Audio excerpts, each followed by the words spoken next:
Good to Great with Ali Naimi, only on Pulse 95. Good to Great with Ali Naimi. Life is never too short. Life is actually long. You can do so many things. You can pursue your BA, your Masters and PhD and still do whatever you like to do best, your hobbies. You can be a singer, an artist, or even a musician. Stay tuned today with us on Good to Great as we are hosting someone very interesting who will take us into a wonderful journey of his past, and he will give us an important lesson that we all should learn to understand that we can all move to being from good to great right here on Pulse 95. Dr. Rashed, thank you very much for accepting the interview. It's my pleasure. It's always good to be in Sharjah, being a Sharjawi myself. Do something in Sharjah and for Sharjah from knowledge transfer. It's amazing. It feels good to be here. Thank you. Thank you so much, Doctor. All right, so let's start asking you the first question of our show, which is a very usual question that I tend to ask all of the interviewees. Tell us a little bit about yourself and give us an introduction about yourself. Okay, well, again, Rashed Karkain from Sharjah. A little bit about myself. I can say I'm a chemical engineer to start with. I've studied in the University of South Florida. I have worked at ADNOC for a few years, Das Island. I have great memories with my friends from Das Island. Want to say hi to them if they can hear me now. CDC guys. Right. I've done my master's and my PhD at Hamdan bin Mohamed Smart University. My PhD is in environment and health. Mm-hmm. And I've been in the work environment for just more than 23 years now. Yeah, is that good enough to... That's more than good, to be honest, Doctor. All right, so let's talk about your starting points. So you've started as a student and you studied abroad. How difficult was that? And what was your starting points when you left the country, when you left Sharjah and UAE? Why did you leave it and why did you decide to study abroad? My leaving UAE is very interesting because I left UAE when I was 15 and I went to USA. 15 years old? 15 years old. That's very young. I was very young, but I didn't leave to go to study. At the time, my sister and my brother, they were both studying in USA. Well, I have two elder brothers and one elder sister, and I'm the youngest. So so they were studying in USA, and my dad and my other brother decided to go for a visit. So they said, well, let's just take Rashed as well. He's 15, maybe he would enjoy. So this was in, you want to know the year? Yes. 1985. 1985? I wasn't even born. So 1985. That's a very long time. Yeah. So we went there for a visit, and somehow they got into the discussion and that, well, since we are here, let's just rush it to stay here and go to school there. Amazing. And they just left me there and they came back. What? Your family left you there and they came back? They left me actually with my sister, my brother, but my dad, my other brother, Mahmoud, yeah, they just decided, they agreed that I stay there. And I was, very happy. You were very happy as a 15-year-old to leave your parents? Absolutely. Not even knowing a single word of English, of course. Oh, yeah, but at that age, the risk doesn't mean anything. Mm-hmm. So they arranged all the formalities that needed to be done, and they just threw me in school, and I started going to school over there.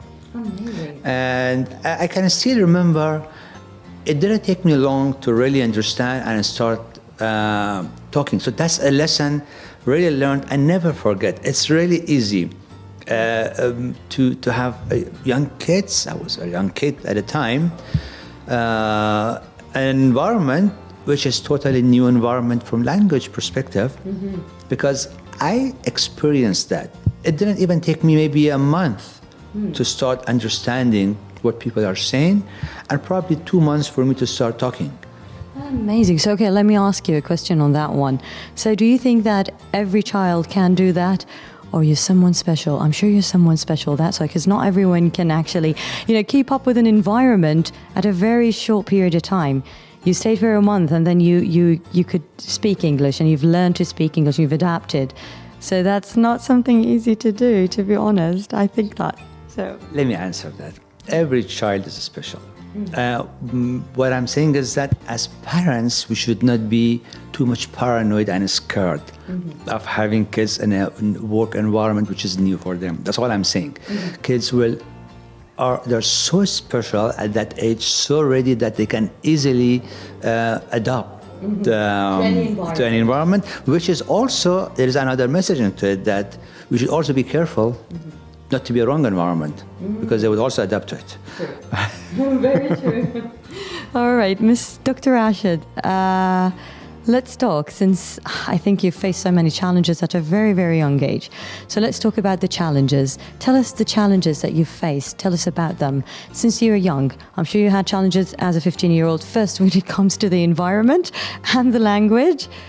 Tell us all of your challenges that you've faced since you've been a child till now.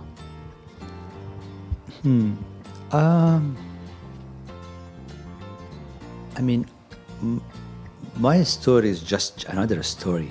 Doesn't mean that it is, it applies to everyone and anyone. But I don't think at the young age I knew the concept or meaning of a challenge.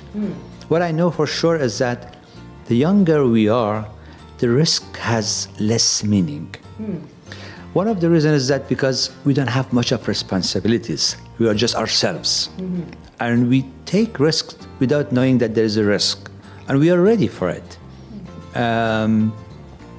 But talking about the challenge, the first challenge is always the only challenge.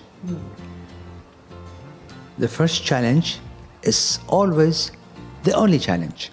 Anything after that is not a challenge anymore. What would you call it?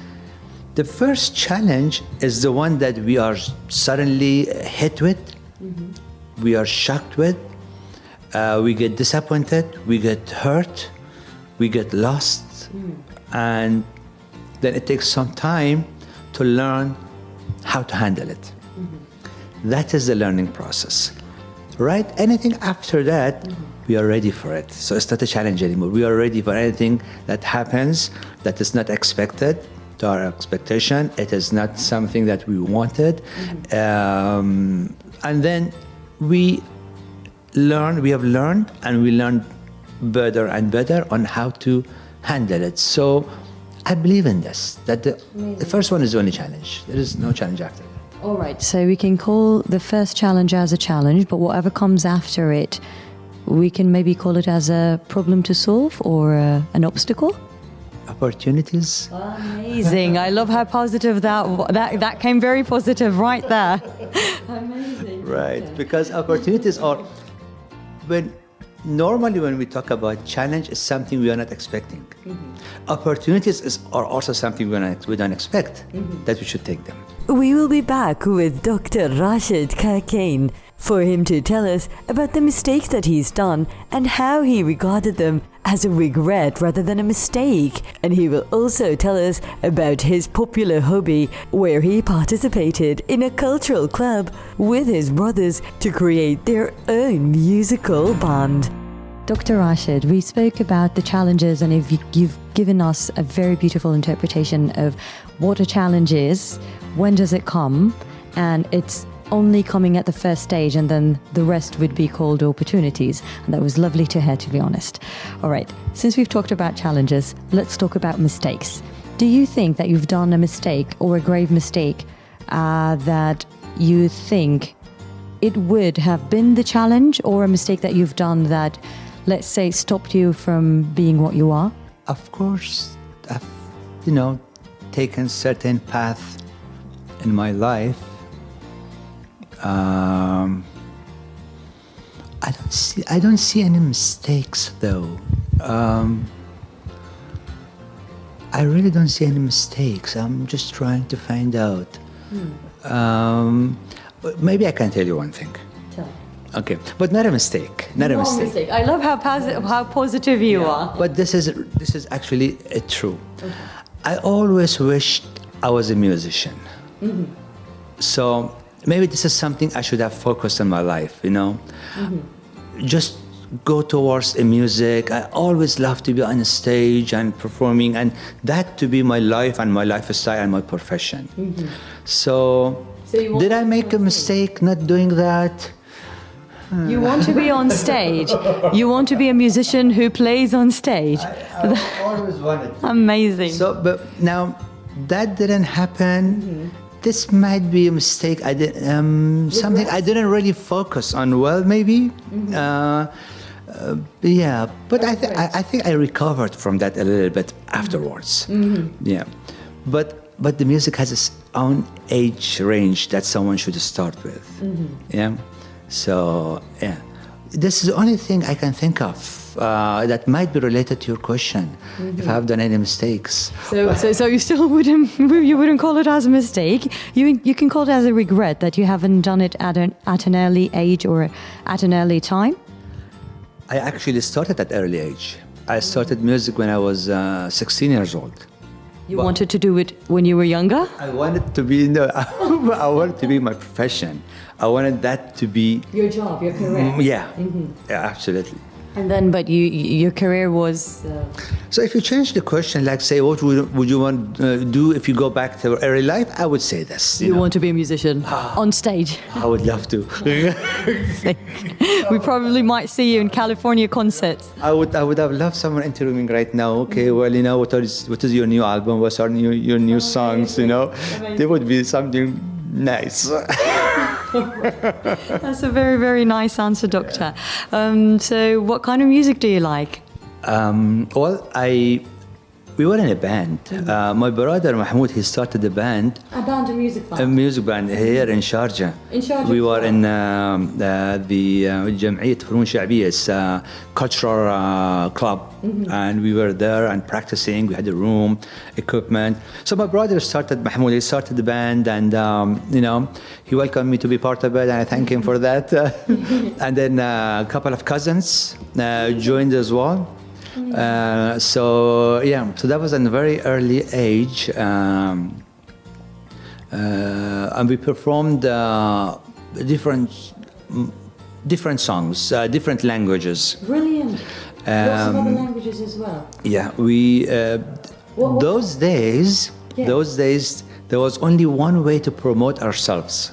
Oh. Okay. Yeah, because there's no social media. Absolutely not. I'm talking about 1987, 1988 until 1992. Okay, how did you promote yourself? That's interesting. The only way to promote ourselves was that we would come to the local municipalities and ask the permit on Fridays and Eid occasions to perform in the parks, public parks. Wow. For free, of course. Oh. So we'd go to public parks on the weekends, again, specific occasions, and through the local authorities, they would provide us the area and electricity. No, we even Just on the on the park. grass and any corner, anywhere. So we started performing, and that's why when you go to a public park, you have people of multi-cultures. So we performed. In all sorts of languages. Yeah. Let me get this, okay? Let me just give a very good guess. You've sung in Indian, right? You want me to tell you a story about that? Yes, do, please, yes. I have a nice story about that. Okay, But the answer is yes. all right. And the songs that we used to perform and sing, I can still remember the lyrics, and I can even sing it right now, but I'm not gonna do it. But I wouldn't mind but if you do. I don't consider myself a singer, but I also sing as well, and I play guitar, I play keyboards, piano, drums, and all that. We had a singer in our band, and suddenly we got into conflict, and then he left. So I was forced to sing. Oh. And You were put on the spot. those days. Now coming back to your question, whether yes, we used to sing Hindi songs, and then when I left here, UAE 1992, and went back to USA again to pursue my education, I also pursued my performance. You know, In America? I have a joke about this, but it's a joke, but it's not actually true. Okay. I always say that I was so much involved with the music that I always opened the book after the exam. Why? Why? Just to see if I answered the questions right or not. You haven't probably, or? But I was so much deeply involved in studies and in music that in university, I was in University of South Florida. It was about 35,000 students, and each nationalities, cultures, they had their own celebrations. So there was this Indians Independence Day. Oh, okay. I have photos of that event. Okay. So because they knew that I perform and I play music, and I made a small, I joined the band with South Americans for a while there. Amazing. They asked me to perform something in our language, in the Indians. In Arabic? Yes, Independence Day. So I said, well, that's fine. We will do that. And of course, they had their own bands, their own performances, and so I got, I arranged with an Indian girl who was a friend of mine at university. So I said, let's play something in Hindi. Okay. And no one knows about it. So I, through her, we got this Indian clothes. All right. And she wore sari, beautiful sari she was wearing. So we were the last one to go on the stage. It was surprisingly what happened. All the other Indian bands, they sang in English. And I was the only one who sang in Hindi. And it was a huge crowd. It was Indian Independence Day. There were at least 3,000 people in there, and families from the communities, and the students, their parents as well. So when I was singing, the light was only on the stage. I could not see anyone. Okay. I could feel the huge energy of the crowd, but I didn't know whether they are liking it or they are not. Whether it's a positive energy or negative energy, but it was very strong. But I continued, I sang 3 songs. And when I walked down, you won't believe, people were just like coming through me like a wave of crowd of the people. They knew I'm not Hindi. They were so happy somebody sang in Hindi. They just wanted to know who I am. The good thing happened after that is I became on the VIP list of the Indian community. Not to perform. Not to perform, but any celebrations, any weddings, anything they had. You would be there. They invited me, so I was That's amazing. So that's a very nice story. you ask a question, but I had the story to tell you. No, that's a very beautiful story, to be honest. Very uncalled for, but very, very beautiful. We will be back with Dr. Rashed Karkain for him to tell us his daily routines and what is the main investment in life and how he was involved in sustainable development and how did it become his passion for him to create his own institute right here on Good to Great. Okay, now we're back with Dr. Rashed, and we've had lots of interesting and beautiful talk and stories about him being very popular and singing at a stage in America, and then he became on the top of the list of the Indian community. Right, that's amazing. All right, so Dr. Rashed, let's talk about your habits and daily routines. What kind of a daily routine or a habit that you have that you think that caused you to be successful? To be successful, I'm not sure about that. I try hard. I work hard with interest. Can you explain that a little bit? So you work hard with interest, and what does that mean? Work hard with interest means that whatever I'm working on, I really try to focus, put time and efforts into it. And I put interest into it because things don't present results immediately. So if you lose the interest, you kind of give up on them. But then things that we do, you ask me what are the things that I do on a daily basis. These things change in different stages of life. We just talk about music and that's over, but that's still part of my life every day. In addition to that, I'm very family-oriented person, by the way. I'm sure because I reckon you mentioned that your kids play music with you as well. Absolutely. I got Sami, Majid, and Mohamed. Sami is at university and Penn State in Pennsylvania, computer science. Majid is grade 10. Mohamed is KG1. Both Sami and Majid, they both play music. So I'm very family-oriented. I think this has also maybe taken a little bit of my time from socializing outside. So that has limited. But yeah, I do spend a lot of time. I'm almost home every day, afternoon, every weekend with the family. I don't have my own things to do at all, much. But whatever I'm doing at home, and but the things also change. My interest, my profession, what I'm deeply involved right now is sustainable development and environmental protection. I put a lot of time into this. I find myself lucky to have the opportunity to be in this field, which I see it very essential, important.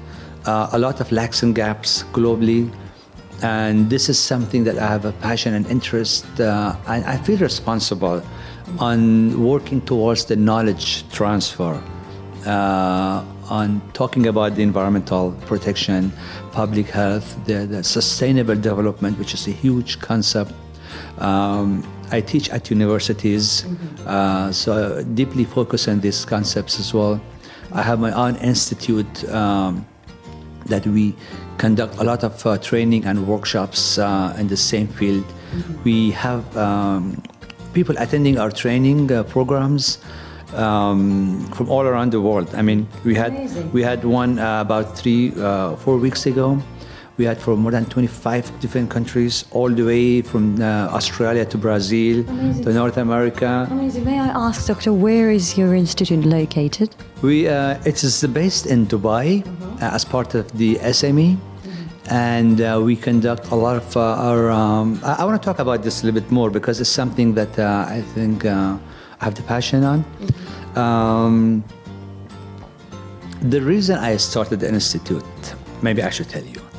Right? Tell me, yes. All right. I'm interested. I mean, from music to starting an institute. Yeah, the reason I started the institute is that let me go back to the days when I was working in an oil company. We studied an oil company. They used to call it Career Development Center, CDC. Again, I have sweet memories from CDC, and one more time I want to say hi to CDC friends. Hello, CDC friends. Okay. And then they distributed us to work in different oil fields. So I happened to be in Das Island. So we used to fly to Das Island for 40 minutes airplane from Abu Dhabi and stay there for a whole month and work. So I noticed that there is a gap or a cap. There is a cap on advancement on a job. So the next thing is to pursue my education so that can provide me with the opportunities of, advance myself on a job. I don't want to say job title, but the responsibilities. So I asked for a scholarship. They didn't give me. So I left, and I resigned, and I went to USA again, and my whole family supported me. My dad, Allah yarhamah, he helped me a lot. My sister, my brother were still there. My other brother here. So the whole family were so supportive. And then I finished my chemical engineering. So that's part of it. Then I came and worked here, and maybe I'll tell you later about how I started my work, but I want to focus on the issue of the institute. It got to a point that I wanted to study, do my PhD. And I asked for the PhD scholarship as well, and I didn't get it also. So, and then, I'm lucky enough to have a very supporting wife that she supported me both emotionally, home, and financially as well. she works as well. Yes, sir. So all this and my work experience right now, 23 plus years of the experience in the field, I came to a point that the knowledge should not be expensive for anyone. What I went through, I wanted to change that. I wanted people who are looking for knowledge to have access to knowledge, to afford the knowledge, and to afford a knowledge which is accredited. Okay, so I thought, well, I can contribute on my own expertise, my field, which is the sustainable development and environmental protection. So I try to find out what are the ways, maybe fast and easy and low-cost ways that I can come into delivering a knowledge that falls under these concepts or three objectives: to be affordable, to be accessible, and to be accredited. So that's what I do. Now I have an institute which is accredited by Dubai Knowledge and Human Development Authority, KHDA. I have a variety of different training programs that the training programs are also accredited, which means people who attend our programs, they get their certificates from the Knowledge and Human Development Authority of Dubai, from the KHDA. So it's accredited. It is the certificate it is issued by the government. Amazing. And we have very minimal charges. Now I don't want to. I don't want to describe myself somebody very nice, but actually what we do is that if you at any time, this is a secret, but I will say it right now. People who are listening, Secret is exposed, you people. we announce training programs. We normally do once a month or once in 6 weeks. It's not every day or every other day. They're very specialized. And there are certain fees. If someone sends us email or call us, they say, well, Rashed, this is what you're charging. Do you have any discount? We said yes. Although we are very low in price, and we mean to be that, because this is what I want to do. I want to make sure that people can afford it.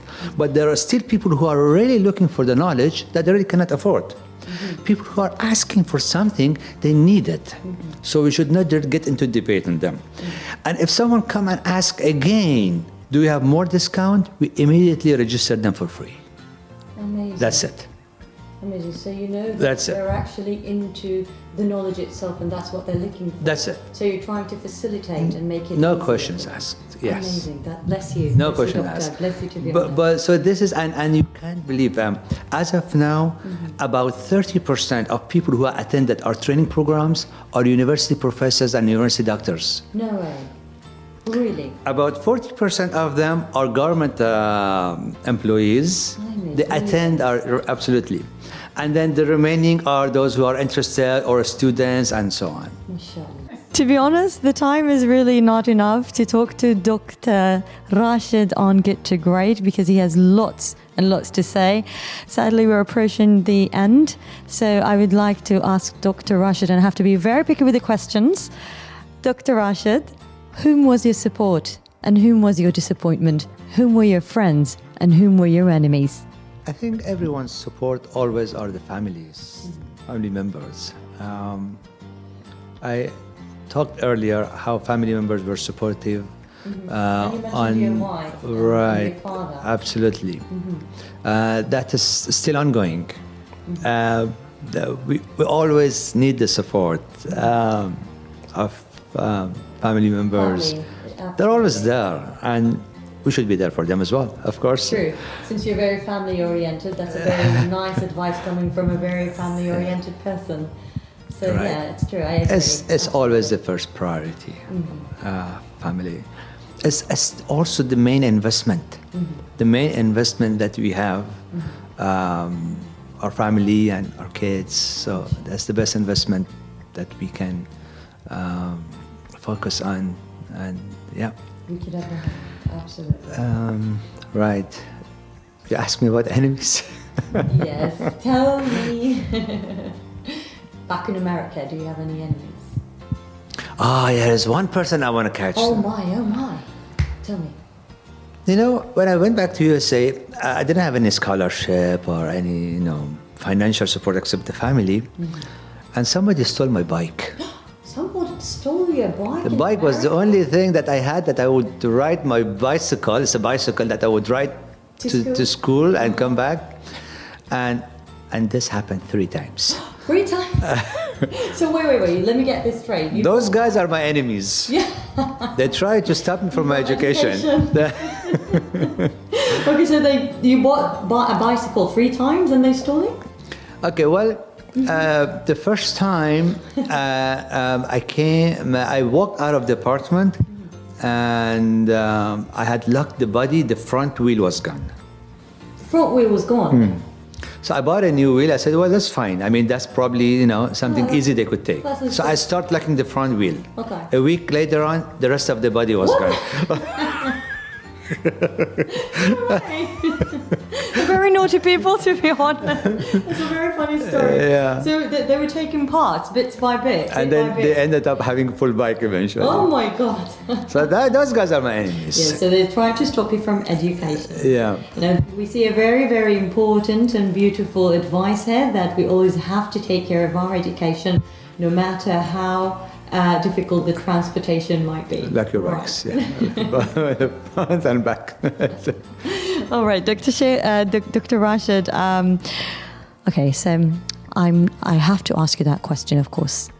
Your favorite music, your favorite movie, and your favorite sports. Since you're into music, and let me call you a professional in music, since you do the music yourself. Let's start with the music first. Okay. My favorite music style is rock and roll. Wow. My favorite artist, Bryan Adams. My favorite actor is Sylvester Stallone. Amazing. Rambo movies. Amazing. Yeah. And my sports, I used to play basketball for a while, so I would take basketball as my... Back in the US? Absolutely. As my favorite sport. Your movie is Sylvester Stallone. Right, amazing. To be honest, I really enjoyed the interview with Dr. Rashed, and I honestly do not want to end it. There will definitely be many talks off air.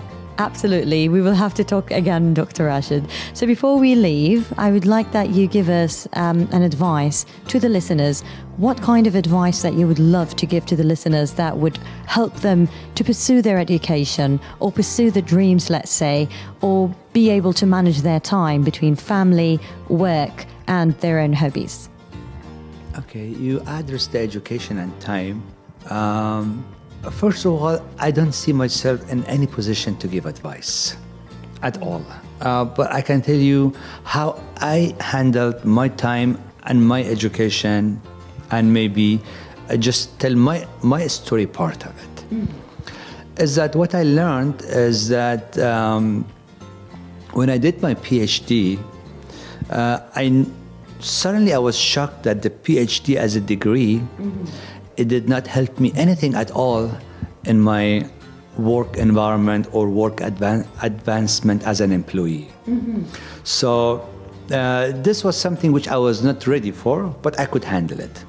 But the lesson learned from this is that the life pathway, or in Arabic we say مسار الحياة, is much more important than the work advancement, مسار الوظيفي. So this is what I learned, and I would like to focus on that a lot, that not to spend so much time, okay, that the work advancement is part of the life pathway. So it's inevitable. يعني if I say in Arabic very quickly, مسار الوظيفي جزء من مسار حياة إنسان. It's part of it, but it's not everything. So I would say it's a wrong thing to put all the efforts just to focus on advancing on the job title, because job title has an expiry. Oh, yeah. Yeah. That's what I want to say. Yes, absolutely. So I never thought thought of it? I thought that when I get my PhD, it will help me in my job title advancement. It didn't, but I'm glad it didn't because it taught me a lesson that Rashed, focus on your life advancement, not job title advancement.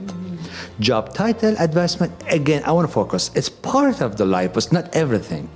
So this helped me, in addition to be a responsible person, I want to say that, and as an employee, but I utilized everything I had gained as a knowledge, academic experience, as an employee and as Rashed, to give back something to the family, to the community, to the beautiful people of Sharjah and the beautiful people of the UAE and the whole world. So this is, I was lucky to feel and understand that.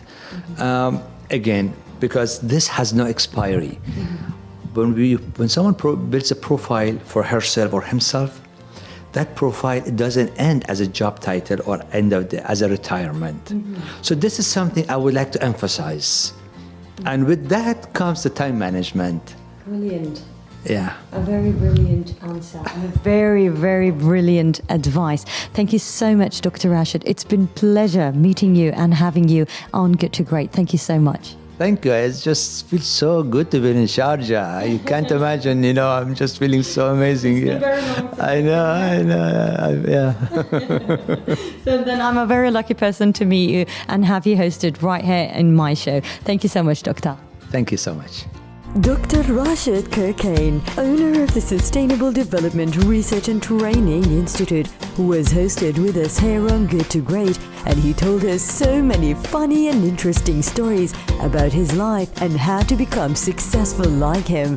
He did definitely give us plenty of useful advices that I am sure we can all benefit from and use for our own success. More is always coming right here on Good to Great, and we hope that you've enjoyed today's talk, hoping that we get your lovely text on 4215 to let us know your thoughts and opinions on today's episode, and we will surely see you next week with more stories of people who have moved from being good to great.